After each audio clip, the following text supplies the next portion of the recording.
Resulta que una empresa tenía necesidad de verificar el pasado y la situación real de una persona en Arabia Saudí antes de cerrar un acuerdo importante. La información en bases de datos no era suficiente, así que contrataron a un detective para realizar comprobaciones sobre el terreno. La investigación permitió aclarar su perfil y tomar una decisión con mayor seguridad. Caso real número 44.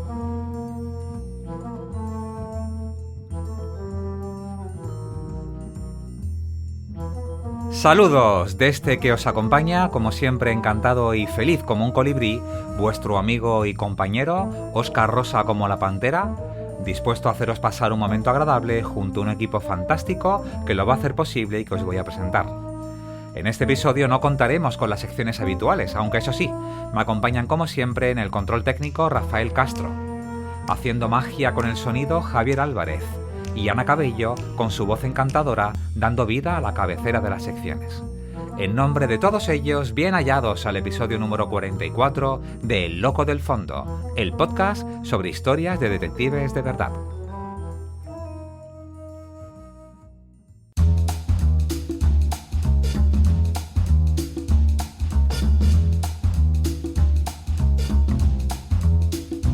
En la apertura de este episodio monográfico nos adentramos en el mundo de las estafas amorosas, un fraude tan antiguo como actual que mezcla seducción, manipulación emocional y dinero.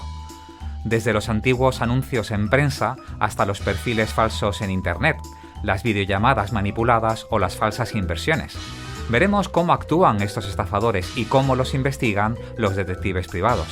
Una apertura para entender que en estos casos no solo se persigue un fraude económico, se desmonta una historia construida para engañar. Y en personajes de carne y sabueso viajamos esta vez hasta Buenos Aires, a la Argentina de finales de los años 50, una época en la que la delincuencia empezaba a convertirse en espectáculo mediático y las páginas de sucesos tenían héroes y villanos. Entre todos ellos aparece un nombre que pronto se convierte en leyenda: Evaristo Meneses, el Pardo, el policía que la prensa transformó en mito.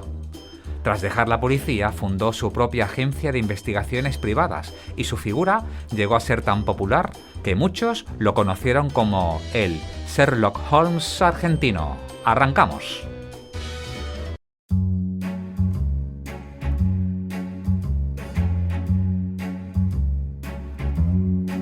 Hola, ¿qué tal? Episodio número 44. Y volvemos con un monográfico especial, esta vez dedicado a las estafas amorosas. Todos hemos oído hablar de ellas, son fáciles de encontrar, los titulares se repiten. Un hombre o una mujer se enamora de alguien que no es quien dice ser, y empiezan las promesas. Después se pide dinero. Siempre hay una buena excusa.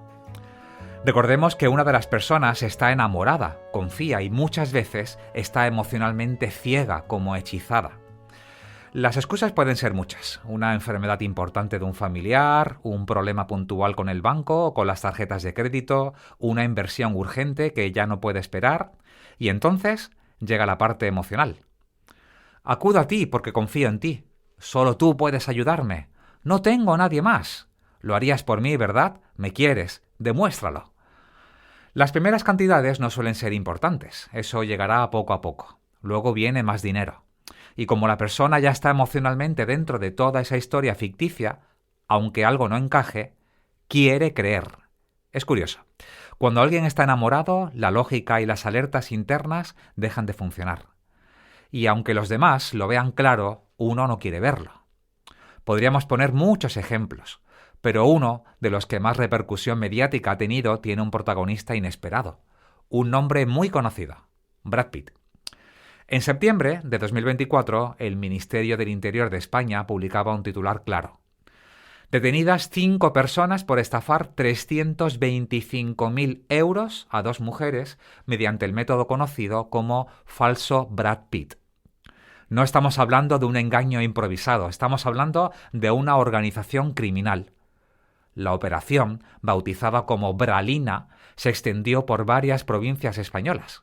Hubo registros domiciliarios, teléfonos incautados, tarjetas bancarias, ordenadores y algo muy revelador: una agenda. En esa agenda estaban anotadas las frases que utilizaban para seducir y manipular. Seguían un guión. Contactaban con las víctimas a través de una supuesta plataforma de fans del actor. Construían la relación, generaban intimidad, prometían futuro, y cuando el vínculo era máximo proponían invertir juntos en proyectos. Una de las víctimas transfirió 175.000 euros, la otra 150.000, y el dinero viajaba. Cuentas abiertas con documentación falsificada, nacionalidades distintas, mulas que recibían y reenviaban el dinero para blanquearlo. No era fantasía romántica, era estructura financiera. La Guardia Civil consiguió bloquear 85.000 euros, pero el daño ya estaba hecho. Algo parecido ocurrió en Francia. Una mujer perdió 850.000 dólares creyendo mantener una relación con el mismo Brad Pitt durante año y medio. La diferencia aquí es que los estafadores utilizaron imágenes generadas por inteligencia artificial, fotografías falsas del actor en una cama del hospital, noticias manipuladas, incluso un presentador generado por inteligencia artificial, confirmando la supuesta relación. Todo muy creíble. Y cuando el caso salió en televisión, ocurrió algo todavía más grave. No solo hubo estafa, hubo burla pública, memes, comentarios crueles, equipos de fútbol ironizando. La víctima intentó quitarse la vida 3 veces y dijo algo que debería hacernos pensar. No estoy loca, me engañaron. Por eso, hoy va a ser un episodio especial. No vamos a hablar desde el punto de vista de la víctima, ni desde el punto de vista del estafador. Sobre ellos hay entrevistas, reportajes y documentales en casi todas las plataformas. Hoy vamos a hablar de cómo se investigan, del papel del detective. Y para entender cómo se investigan hoy las estafas amorosas, tenemos que irnos atrás, muy atrás. Porque no es algo nuevo, no nació con Instagram, no apareció con Tinder, siempre han existido. Antes no había aplicaciones, había anuncios en periódicos, y eso era suficiente. En 1893, el periódico La Rioja de España recogía una noticia publicada en Inglaterra. Una agencia londinense había incorporado a su plantilla señoritas detectives. El texto destacaba su eficacia y su discreción. Una de ellas resolvió un caso que la policía no había logrado esclarecer. La víctima era una joven doncella. Tras años de trabajo había conseguido reunir algunos ahorros, buscaba casarse. Insertó un anuncio matrimonial en prensa. Sí, buscar marido a través de un periódico. Puede sonar extraño hoy, pero hace décadas era una práctica habitual. Y al anuncio respondió un hombre. Educado, atento, correcto. Se ganó su confianza. Le habló de un negocio, le habló de prosperidad compartida, le habló de un futuro juntos y la convenció para que le entregara todos sus ahorros. Y después, desapareció. La policía conocía el caso, pero no lograba avanzar. Sabía que no era el primero. Aquel hombre repetía siempre el mismo patrón. La joven decidió acudir a una agencia de detectives privados. Y la investigación la asumió una mujer detective. Y aquí es donde cambia todo. No salió a buscarlo, reprodujo el escenario en el que él actuaba. ¿Qué hizo? Insertar anuncios similares en distintos periódicos y esperó. Porque los estafadores sentimentales no improvisan, repiten patrones, y el estafador volvió a aparecer. Repitió su historia, repitió su guión y volvió a pedir dinero. La detective avisó a un comisario. Prepararon el encuentro y cuando el hombre acudió convencido de que iba a seducir a una nueva víctima, lo detuvieron. 21 años después, en 1914, el periódico El Tiempo, también en España, relataba otro caso en Madrid. Un estafador seducía mujeres. Cuando el hechizo aparecía, cuando el enamoramiento ya estaba en marcha, les pedía dinero y volvía a desaparecer. La policía no conseguía capturarlo, siempre lograba escapar. Uno de los perjudicados decidió contratar a una mujer detective. Ella no fue directamente a detenerlo, primero investigó. Averiguó los lugares que frecuentaba, lo siguió, descubrió dónde vivía, analizó sus horarios, sus rutinas, esperó el momento adecuado cerca de su domicilio, a la hora en la que él solía salir. Un día fingió mirar el escaparate de una tienda y él se acercó, como hacía siempre. La halagó, intentó iniciar conversación. Ella le pidió que esperara un momento. Probablemente él no podía creer que una mujer tan atractiva le estuviera prestando atención. Y lo que no podía imaginar era que ella regresaría acompañada de 2 policías. Lo señaló y lo detuvieron. Y dejó una frase que resume perfectamente el método. Con ironía, la detective les dijo a los policías: «He aquí mi galán. No dirán ustedes que no me porto bien, pues los delincuentes se vienen tras de mí como si fueran borregos». Y es que no es casualidad, es repetición. El estafador necesitaba que alguien crea. El detective solo necesita que alguien repita. Hoy lo llamamos romance scam, en Italia truffa sentimentale, en Alemania Liebesbetrug, en Francia arnaque o sentiment. El nombre cambia, el mecanismo no. No es un robo violento, tampoco una extorsión directa. Es un engaño emocional que termina en un perjuicio económico y muchas veces en algo más profundo. Frustración, vergüenza, depresión. Porque no solo se pierde dinero, se pierde una historia en la que se creyó. Y eso es lo que lo hace complejo, porque el dinero se entrega voluntariamente, no hay fuerza, lo que hay es confianza. Hay algo más que confirma que esto no es un fenómeno aislado. Cada año, cuando se acerca San Valentín, una agencia de investigación privada de Miami envía un correo electrónico a sus contactos. El asunto del mensaje es sencillo. Trust but verify. Confía, pero verifica. Y no es una frase romántica, es una advertencia profesional. En ese correo explican algo muy interesante. Dicen que las comprobaciones de antecedentes ya no se solicitan solo en el mundo empresarial.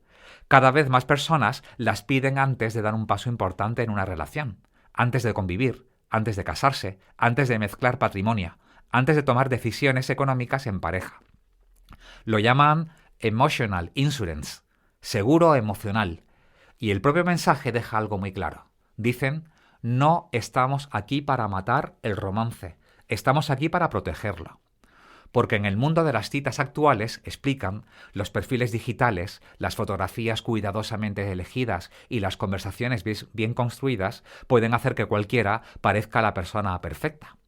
Pero detrás de ese perfil puede haber otra historia. A veces no pasa nada. A veces la investigación simplemente confirma que la persona es quien dice ser. Y cuando eso ocurre, dicen algo muy revelador.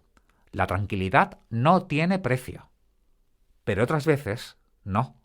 A veces aparecen incoherencias, matrimonios que nunca se mencionaron, problemas financieros ocultos, procedimientos judiciales, historias personales que no encajan con lo que se ha contado. Y ese mismo correo incluye algo que también resulta muy interesante. Explican que muchas dudas empiezan con señales muy pequeñas, comportamientos extraños con el teléfono, versiones de una historia que cambian, personas que prometen mucho, pero siempre encuentran una excusa para no verse en persona. O solicitudes de dinero que aparecen de repente acompañadas de urgencia. Para eso, explican, existen distintos tipos de comprobaciones: revisión de antecedentes, análisis de redes, verificación de identidad, incluso búsquedas discretas en aplicaciones de citas para comprobar si alguien mantiene varios perfiles a la vez. Y añaden una frase que resume todo. En el mundo de las relaciones modernas, la pregunta ya no es solo quién es esa persona. La pregunta también es a cuántas personas les está contando la misma historia. Si una agencia internacional envía cada año ese mensaje en febrero, no es casualidad. Es como si fuera la temporada alta. El momento de mayor exposición emocional es también el de mayor riesgo. Y no es una excepción.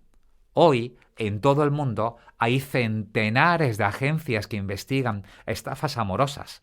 Forma parte de sus servicios habituales. No hablamos de una investigación de pareja, no es un informe prematrimonial, es otra cosa, porque en muchos casos no hay relación que verificar, hay una identidad que comprobar o desmontar. Da igual en Estados Unidos, en Reino Unido, en Alemania, en Italia, en Francia, en Australia.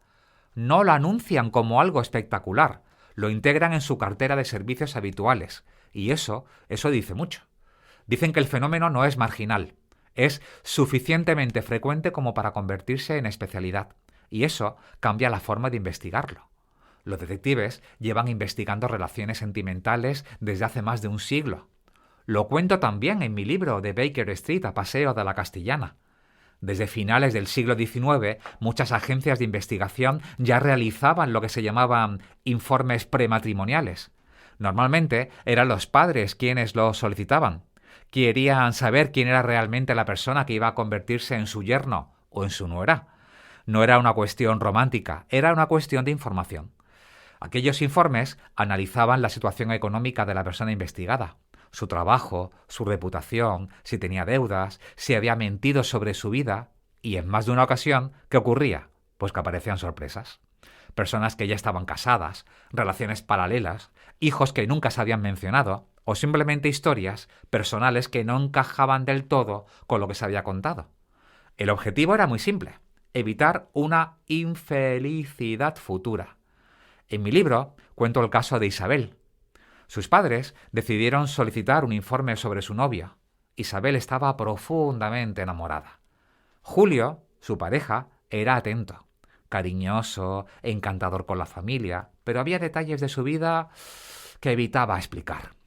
Tras la investigación de unos detectives se descubrió algo importante. Julio no solo había exagerado su posición en la empresa en la que decía trabajar, también ocultaba un matrimonio anterior, un matrimonio del que todavía no se había divorciado legalmente, y además tenía una hija, y nada de eso lo había contado. Cuando Isabel supo que se había realizado una investigación, al principio se negó a creerlo, pero cuando le preguntó directamente, Julio terminó confesando. La relación se rompió, y quizás aquella investigación evitó una infelicidad mucho mayor, y no era un caso aislado. En una entrevista a un detective en el año 1967 ya explicaba que en su despacho descubría cada año más de 50 hombres casados que mantenían noviazgos formales con otras mujeres como si fueran solteros. Él los llamaba los Don Juanes. Historias que demuestran algo muy claro: el amor o el engaño disfrazado de amor lleva mucho tiempo cruzándose con el trabajo de los detectives. Mucho antes de que existieran las redes sociales, mucho antes de que existieran las aplicaciones de citas. Cuando alguien entra hoy en un despacho con sospechas, casi nunca dice «me han estafado». Dice algo mucho más sencillo: «no sé si esta persona es quien dice ser». Y ahí empieza la investigación. No empezamos persiguiendo a nadie, empezamos ordenando la historia. ¿Cuándo empezó el contacto? ¿En qué plataforma? ¿Cuándo se pasaron el número de teléfono? ¿Cuándo comenzaron las declaraciones intensas? ¿Y cuándo apareció la primera petición de dinero? Las estafas amorosas no son improvisadas. Tienen una estructura: primero la conexión, después la intensidad, luego la dependencia emocional y finalmente la urgencia económica. Cuando colocas la relación en una línea temporal, empieza a aparecer cosas que desde dentro de la historia no se veían.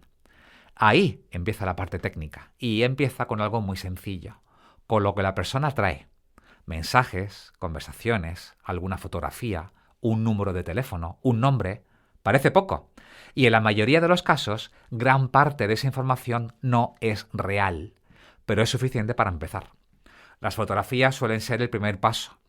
El supuesto empresario, el militar, el ingeniero en una plataforma petrolífera, el médico en misión internacional, el actor. La imagen suele ser impecable, demasiado impecable. Se hace una búsqueda inversa de la imagen, es decir, se comprueba dónde aparece esa imagen en Internet, y entonces ocurre algo. Esa fotografía no es única, aparece asociada a otra identidad, a otra persona. Un perfil profesional real, un militar con nombres y apellidos, un empresario con presencia pública, un modelo. Y en ese momento la historia empieza a romperse. Después se analiza el correo electrónico. Un supuesto directivo de una multinacional no suele escribir desde un dominio gratuito creado hace 3 meses. Se revisa la fecha de creación del dominio, se comprueba si la empresa existe, se analiza si la historia encaja con la realidad. Y a veces el número de teléfono tampoco coincide con el país donde dice estar. Nada de esto demuestra todavía el delito, pero el relato empieza a agrietarse y entonces llega el momento clave: la primera petición de dinero. Nunca es una cantidad desmesurada. Un trámite, un impuesto, una inversión, un paquete retenido en aduanas, un tratamiento médico urgente, y si la víctima responde, la cantidad aumenta la próxima vez. Y si vuelve a responder, la urgencia se intensifica.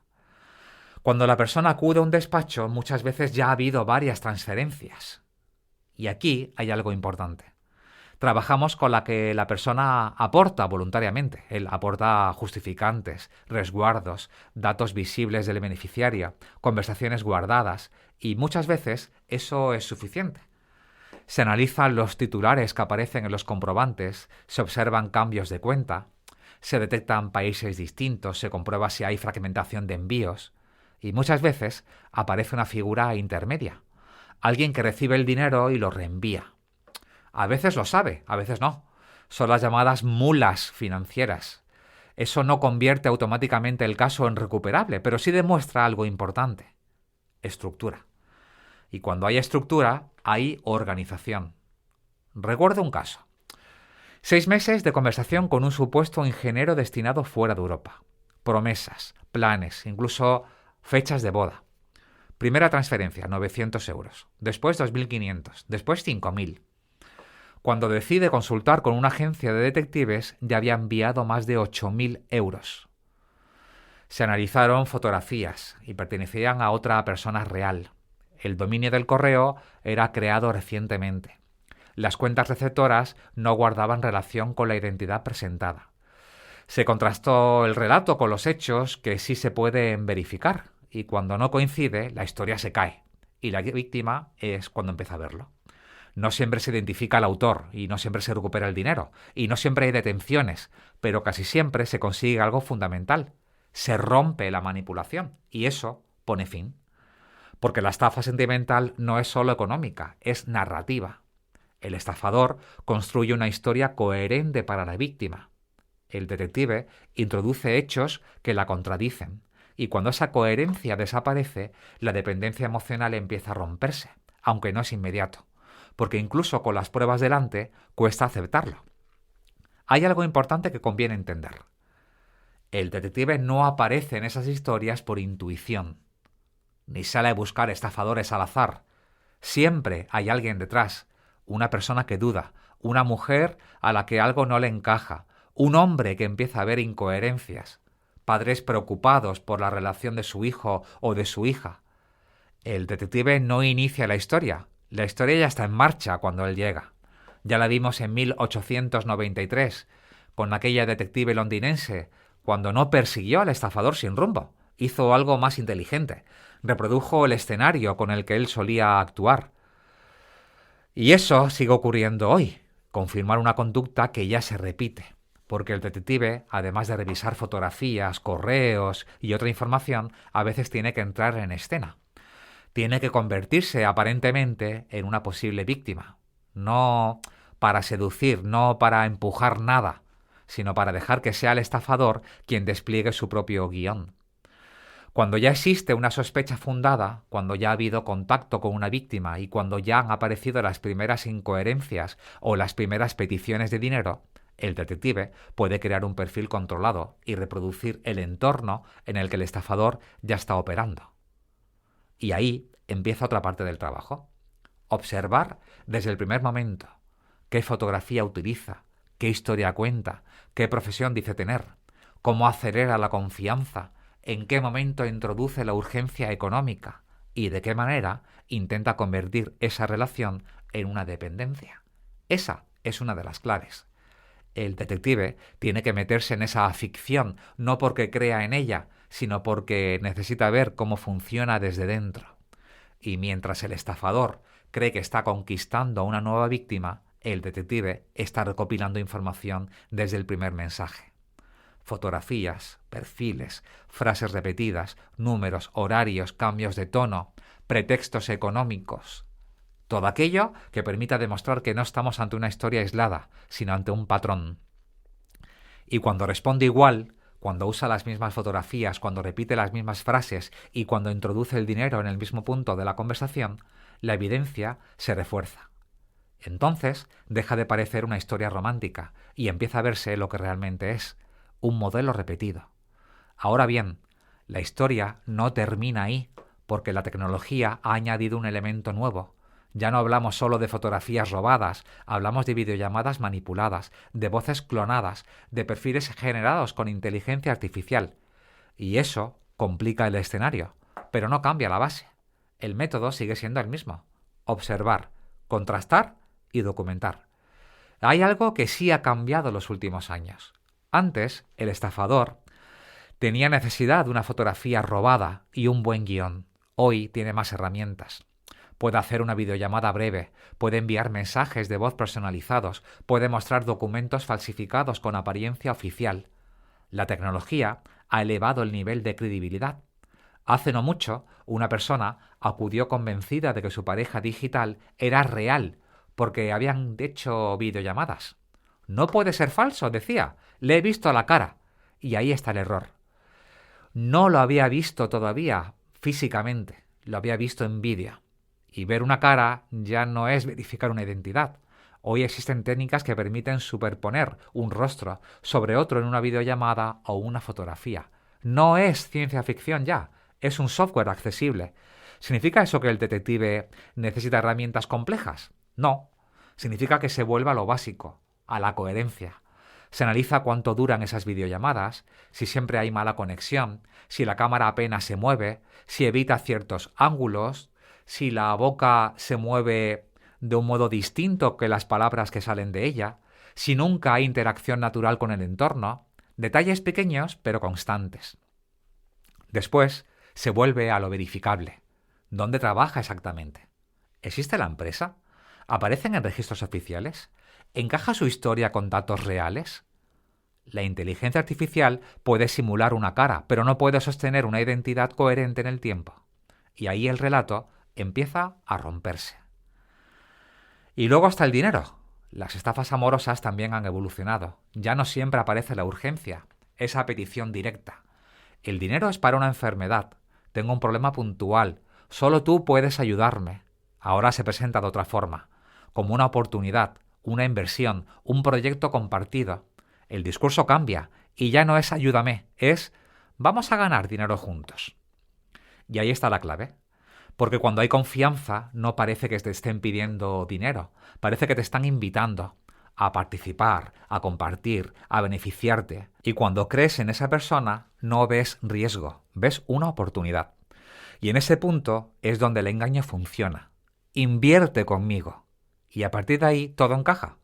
Enlaces a plataformas que parecen reales, gráficos, movimientos, correos electrónicos. Incluso al principio pueden aparecer una pequeña ganancia. Algo suficientemente para que todo parezca funcionar. Pero el problema no aparece al entrar.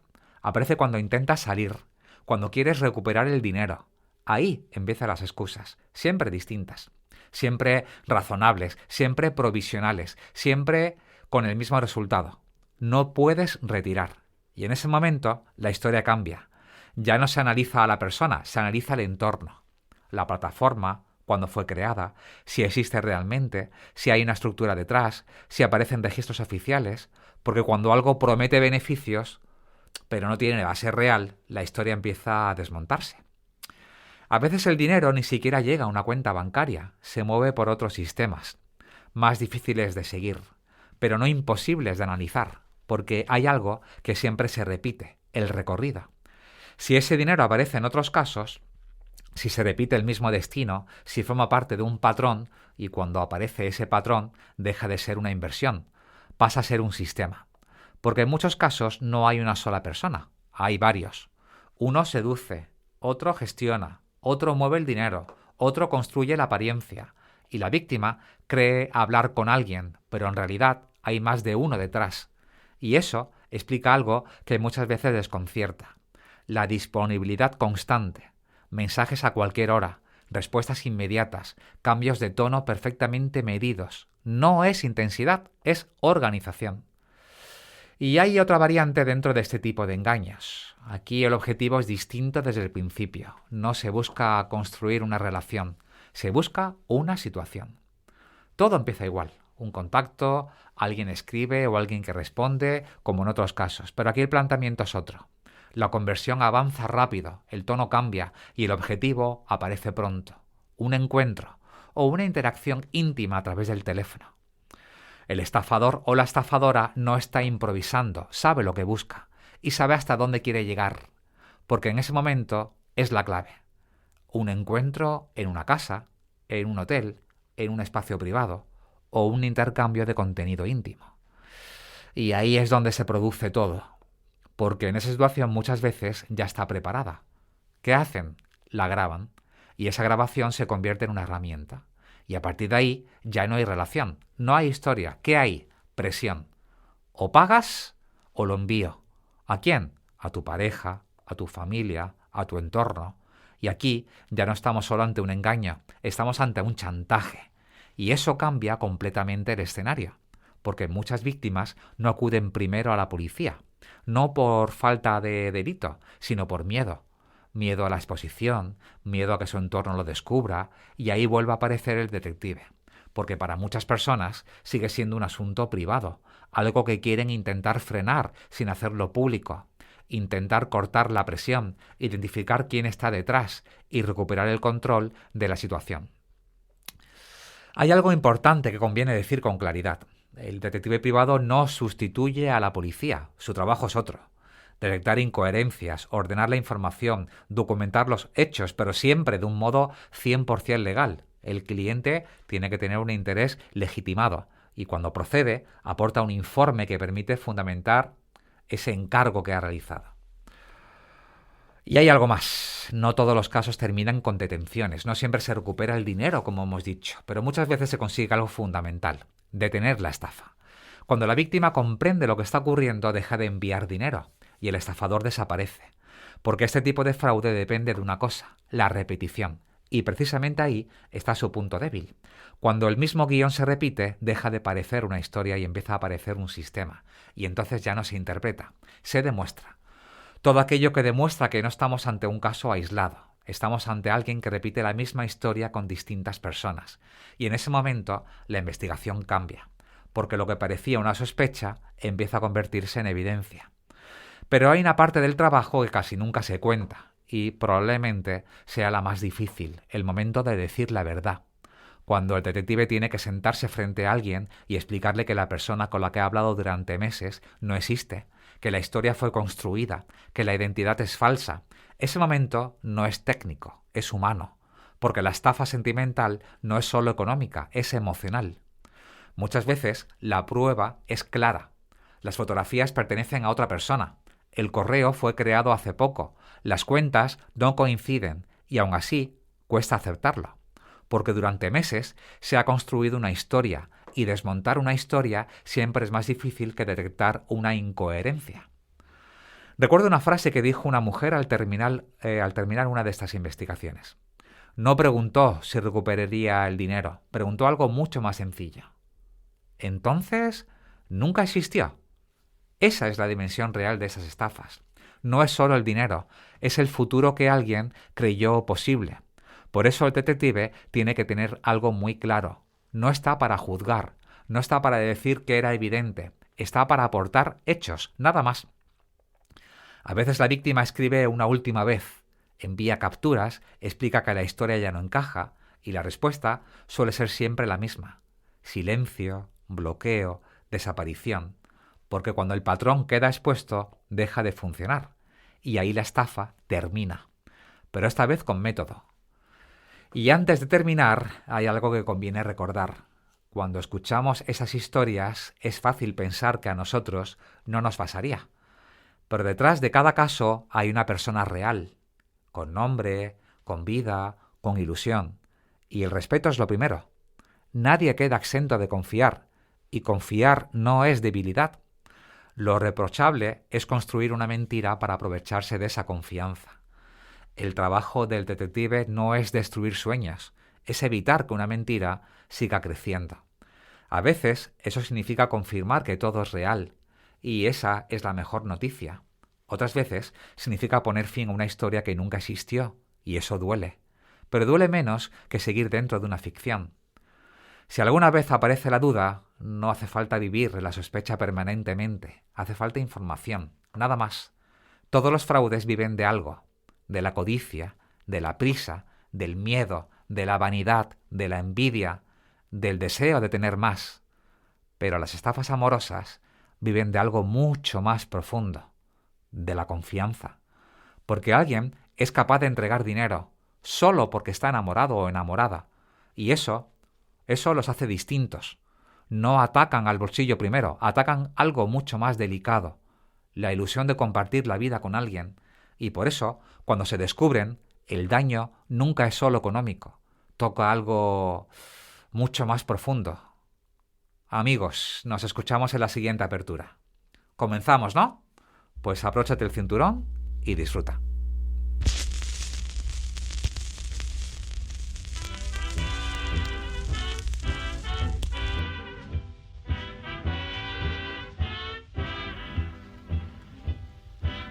Hola, soy Óscar Rosa, detective privado, y déjame hacerte una pregunta.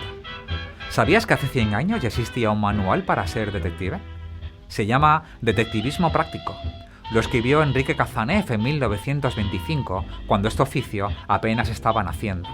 Hoy vuelve a la vida en una reedición centenaria junto a la detective Esther Gómez, un libro lleno de técnicas de historia y de misterio. 100 años después, sigue teniendo mucho que decir. Detectivismo Práctico, ya disponible en librerías.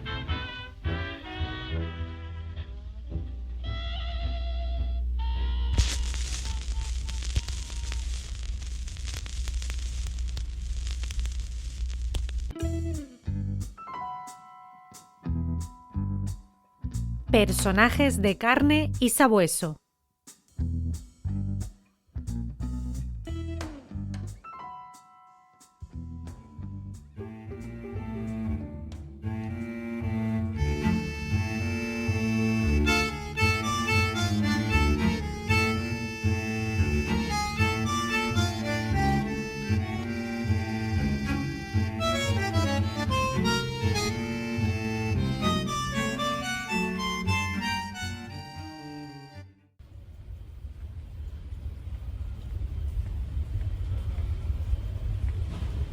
Nos situamos en Buenos Aires, Aeropuerto Internacional de Ezeiza, madrugada del 15 de enero de 1961.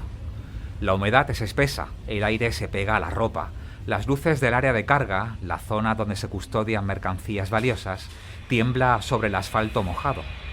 Un avión ha aterrizado hace poco y en su interior no viajan solamente pasajeros, ni equipajes corrientes, ni correo diplomático. Viaja oro, lingotes pesados, monedas de distintos países, divisas destinadas a bancos de la capital argentina. El cargamento pasa a depósito, todo parece normal. Y sin embargo, no es fruto de la casualidad.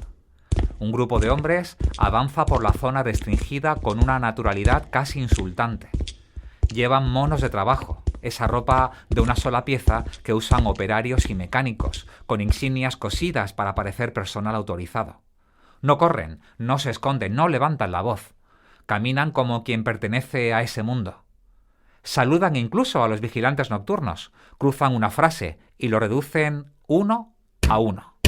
No hay disparos, no hay sangre. Y en pocos minutos abren la caja de seguridad, extraen el cargamento, arman 15 bultos y cargan 360 kilos de lingotes de oro, monedas y divisas.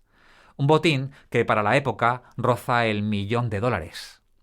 Después se marchan con la misma calma con la que otros fichan el final de un turno.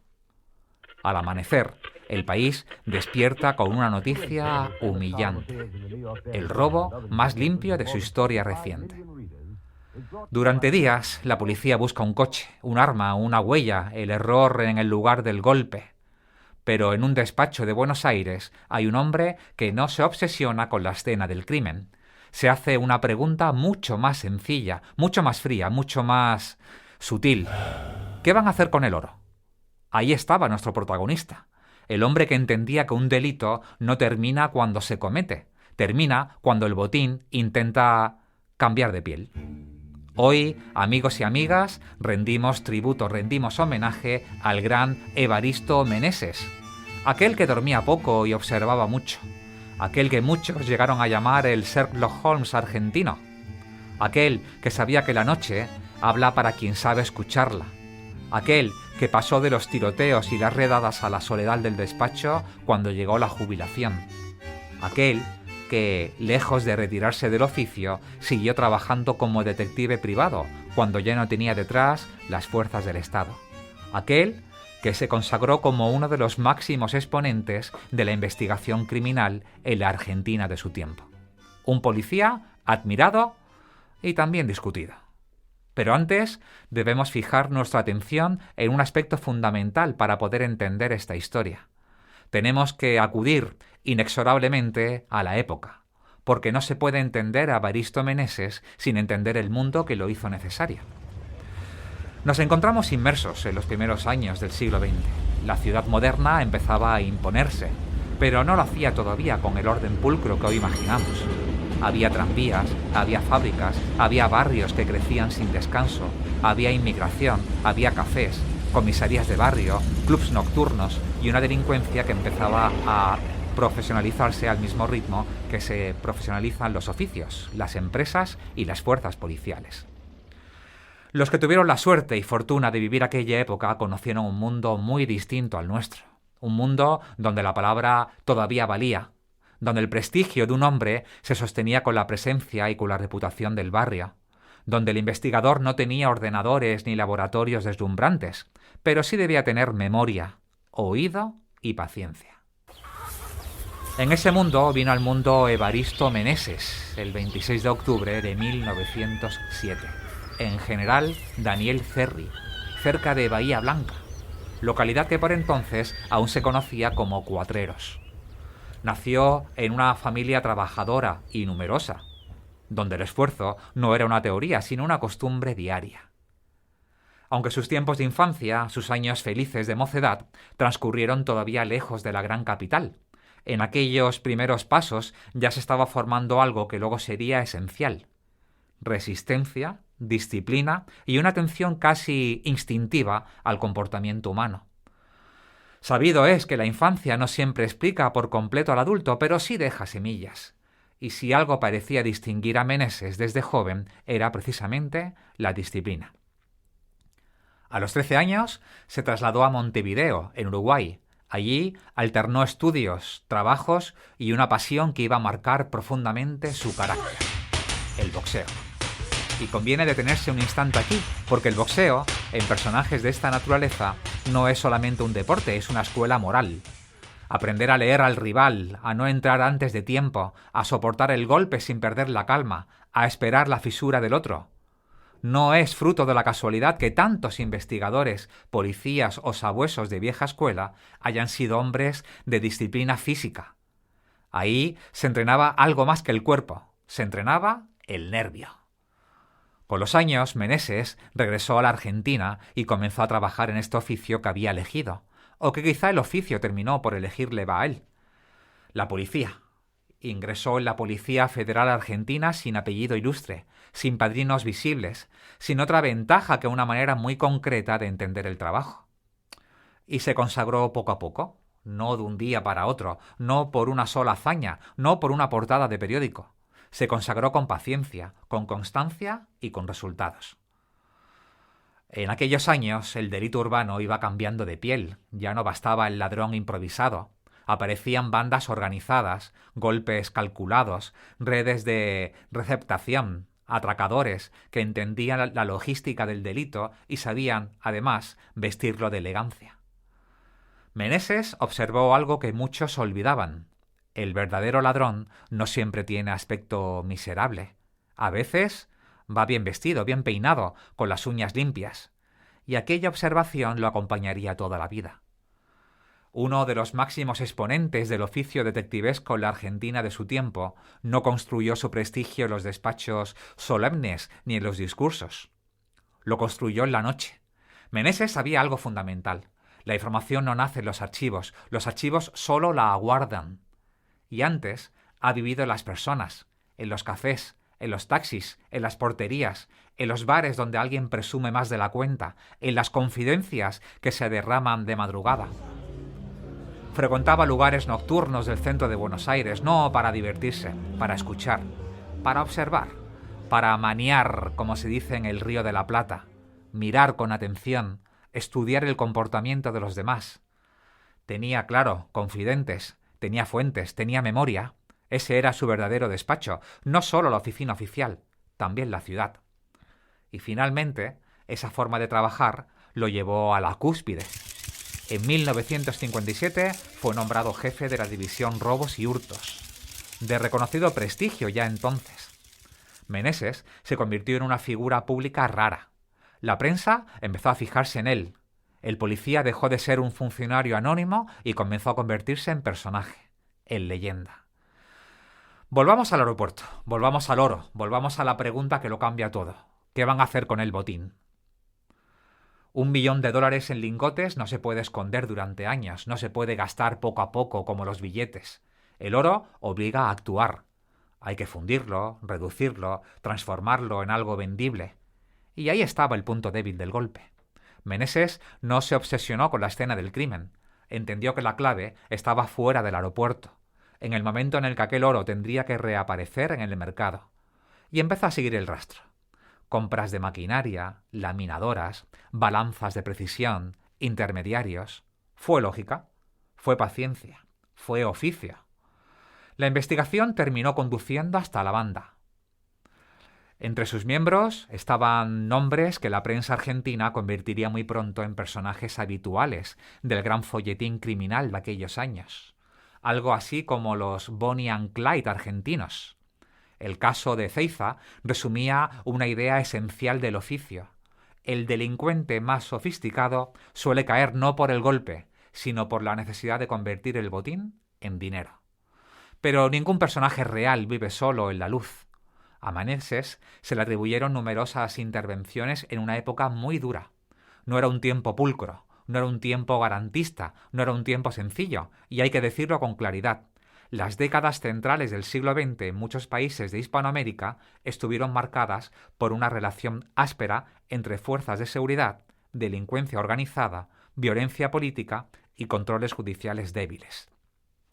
Meneses era admirado por muchos delincuentes por una razón paradójica. Decían que era duro, pero directo, que no fabricaba causas imaginarias, que no negociaba, que no aceptaba sobornos. Se le atribuye una frase célebre: «No lo maten, el muerto no habla». La frase tiene algo de pragmatismo feroz y algo de verdad detectivesca. Un detenido puede revelar conexiones, un muerto solo cierra puertas. Pero junto a esa fama de eficacia y código aparecieron también acusaciones graves. Apremios ilegales, violencia y el uso de la llamada picana eléctrica, un instrumento de descarga utilizado en interrogatorios de la época. Él lo negó, otros lo afirmaron. La verdad histórica en estos casos rara vez es cómoda. Lo honesto es admitir que Meneses pertenece a esa clase de personajes que no caben del todo en la estatua ni del todo en la condena simple. Fue eficaz, fue célebre, fue respetado por muchos, fue temido por casi todos y quedó rodeado por una zona gris que acompaña a no pocos policías de su tiempo. Y sin embargo, los hombres así también caen. A veces los derriba el enemigo, a veces los derriba el tiempo, a veces los derriba la política, y a veces los deriva la propia institución que antes los necesitó. En 1964 pasa a disponibilidad. Poco después llega el retiro. No hubo una explicación limpia y concluyente que ordenara de todo aquella salida, pero sí quedó la sensación de una herida. Para un hombre hecho en la calle, de brigada y de operativos, quedarse sin placa era algo más que un trámite administrativo, era casi una amputación moral. La boleta, como se decía en la jerga policial argentina para referirse a un final abrupto, no le llegó esta vez desde el AMPA, le llegó desde dentro. Y ahí comienza la segunda vida de Evaristo Meneses. En 1962 había plasmado parte de su experiencia en un libro de memorias titulado Meneses contra el AMPA. Ahí dejó por escrito casos, métodos y recuerdos de un hombre que había pasado demasiadas noches persiguiendo delincuentes. Pero su historia no terminó con la retirada de la policía. Abrió un pequeño despacho en la avenida Córdoba, muy cerca del Palacio de Tribunales, en pleno centro porteño. En la puerta podía leerse un cartel que parecía arrancado de una novela negra. Evaristo Meneses, investigaciones privadas. Y pocas veces una puerta había dicho tanto. Detrás de ese rótulo ya no había brigadas, ni patrullas, ni placas, ni autoridad oficial. Había un escritorio, un teléfono, muebles viejos, un ventilador y un hombre que seguía viviendo del mismo capital de siempre. Su nombre, su reputación y su mirada. Los clientes que acudían a su oficina no buscaban espectáculo, buscaban método. Meneses no se dedicó a perseguir infidelidades de revistas sensacionalistas. Se ganaba la vida más modestamente, con investigaciones sobre siniestros para compañías de seguros. Y aquí aparece un giro interesante. En los años 50 había combatido atracos armados, bandas de asaltantes y delincuentes que entraban a bancos con pistola en mano. En esta nueva etapa empezó a investigar otra clase de criminalidad. Incendios sospechosos, robos simulados, declaraciones infladas de siniestros, fraudes comerciales. El delito cambia. Ya no es el ladrón que dispara, es el comerciante que exagera pérdidas, el empresario que declara mercancía inexistente, el dueño de un local que incendia su propio negocio para cobrar la póliza. Meneses aplicaba exactamente el mismo principio que había utilizado en Ezeiza. Seguir el dinero, buscar contradicciones, observar detalles. En vez de cabarets, visitaba almacenes quemados. En vez de pistolas, examinaba balances. En vez de enfrentamientos, reconstruía cronologías. El escenario cambiaba, el instinto no. Sin placa, el arma principal de un detective es la reputación. Las aseguradoras sabían que sí. Meneses firmaba un informe, ese informe pesaba. Llegaba a un comercio incendiado, observaba la estructura, miraba la dirección del fuego, preguntaba por el inventario, revisaba facturas, hablaba con vecinos. Muchos intentaban engañarlo. Algunos pensaban que el ex policía ya no tenía poder. Pero el oficio no depende del uniforme, depende de la mirada. Imaginemos una escena posible, perfectamente verosímil dentro del tipo de trabajo que desempeñó en aquellos años. Un pequeño taller mecánico declara que un robo nocturno ha vaciado su caja fuerte y sustraído piezas valiosas. La aseguradora duda. Meneses llega.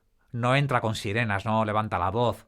Observa el suelo, la cerradura, la posición de las herramientas. Hace preguntas simples. ¿Cuándo vio intacta la caja por última vez? ¿Quién tiene copia de la llave? ¿Por qué no hay señales de forzamiento en la puerta? Y caminaba alrededor del edificio, hablaba con un vecino y descubre que la noche del supuesto robo el propietario estuvo dentro hasta muy tarde. Y entonces las versiones no encajan. Meneses redacta su informe, sobrio, preciso, sin dramatismo. Eso también era ser detective. Y quizás, en cierto modo, un detective aún más puro, porque allí ya no contaba la autoridad, contaba solo la capacidad de demostrar. Pero no idealicemos tampoco esta etapa. Era un hombre solo. Podía seguir frecuentando ambientes para conservar contactos. Muchos todavía lo saludaban con respeto o con prevención, pero ya no era el jefe de robos y hurtos, era Evaristo Meneses a secas.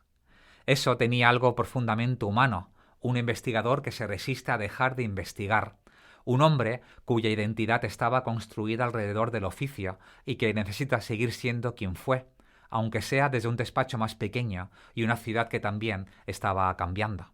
Y entonces aparece la gran pregunta. ¿Puede un detective dejar de ser detective? ¿O simplemente cambia de escenario? Con los años aparece un contraste inesperado. El hombre de la noche también pintaba. Paisajes, campos, horizontes abiertos. En 1980 obtuvo un premio del Fondo Nacional de las Artes.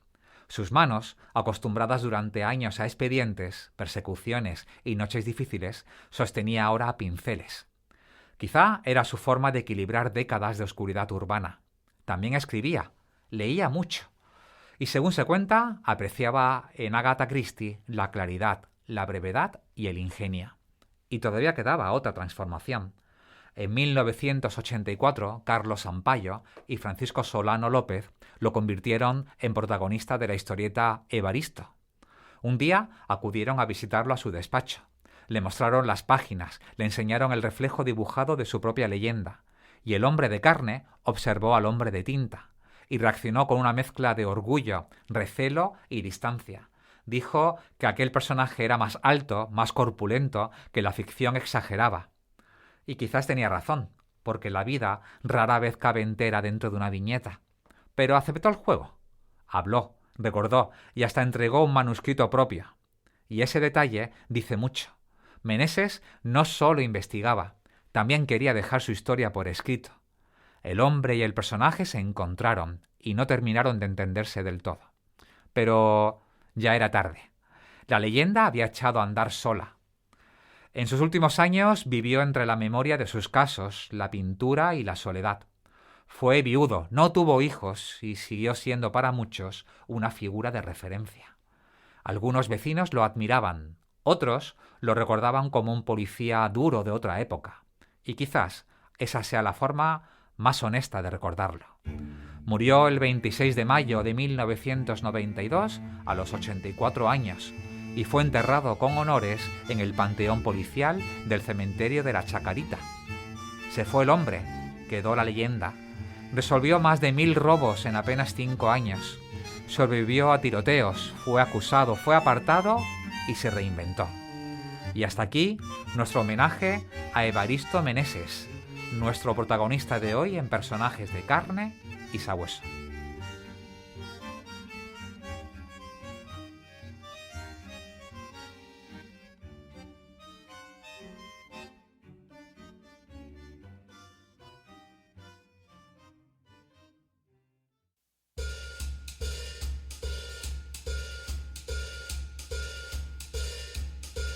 Y con esto llegamos al final de este episodio número 44.